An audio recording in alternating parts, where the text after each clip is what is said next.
হবে ফুলকপি দিয়ে আলু। এখানে নিয়ে নিচ্ছি হাফ টমেটো, আদা, 1 ইঞ্চি আদা, আর জিরা, আর কয়েকটা কাঁচামরিচ। এটা ভালো করে মিক্সিতে বেটে নেব। এই দেখো পেস্ট করা হয়ে গেছে। কড়াইতে সাদা তেল দিয়ে নিচ্ছি।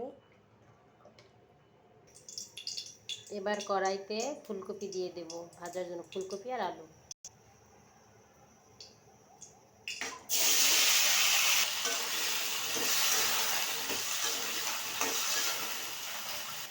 দিয়ে দিচ্ছি লবণ আর দিচ্ছি হলুদ, দিয়ে ভালোভাবে নেড়ে নিচ্ছি। এবারে একটু ঢেকে দিচ্ছি। এবারে ঢাকা তুলে দেখি একটু হালকা মরিচ দিয়ে দিলাম, শুকনো মরিচের গুঁড়া, সামান্য একটু তেল। এবার পরিমাণ মতো জল দিয়ে দিলাম ফোটার জন্য। এই দেখো কি সুন্দর ফুটে উঠেছে, ফুটতে থাক।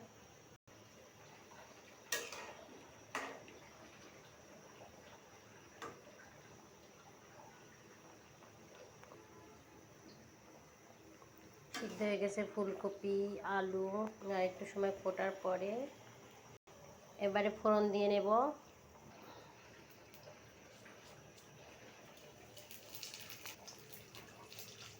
জিরা, তেজপাতা আর শুকনো মরিচ এবারে দিয়ে দিলাম পেস্টটা। বেটে রাখা পেস্টটা ভালো করে কষিয়ে নেব। দিয়ে দিচ্ছি গরম মশলার গুঁড়া আর দিয়ে দিচ্ছি তেল। এবার ভালো করে নেড়ে চেড়ে দেখো অনেক সুন্দর কষানো হয়ে গেছে, তেল ছেড়েছে। এবারে দিয়ে দেব ফুলকপি।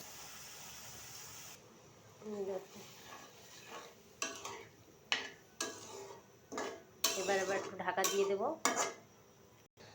ঢাকা দিয়ে দিচ্ছি একটু। এবারে দিয়ে নেব একটু ভাজা জিরার গুঁড়া, সর্বশেষে ধনিয়া পাতা দিয়ে দিলাম। এবার নামিয়ে নেব। এই দেখো নামানোর পরে